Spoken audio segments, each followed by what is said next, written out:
Hey guys, what's up? This is Austin from Support, and in today's quick training video, I wanted to walk you through how to use the watch list page.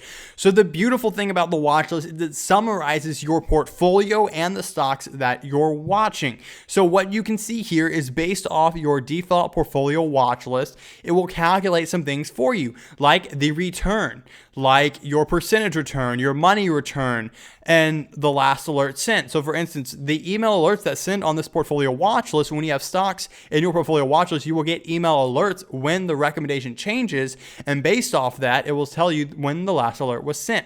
Also, it populates the performance here. It shows you what is your portfolio performance, what is the accuracy of all your stocks, meaning that it compiles in how likely is your portfolio to at least beat the average market return. And that's what this is right here. This portfolio has an 87% chance of beating the market.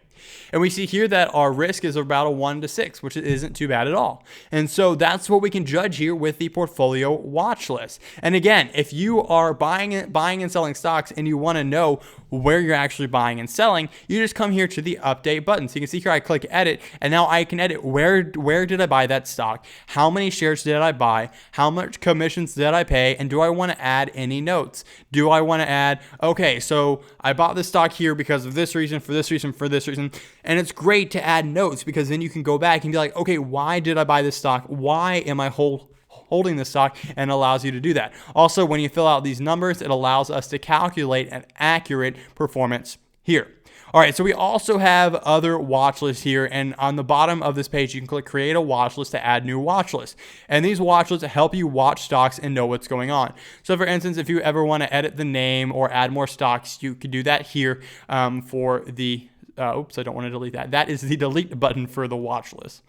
All right, guys, I hope that makes sense. This is how you can watch your portfolio, watch your watch list, and stay up to date on everything going, because whatever stock is in your portfolio, you will receive email alerts and notifications right here about it. All right, guys, see you in the next training video. And if you ever have any questions, don't hesitate to reach out at support@theimpeccableinvestor.com.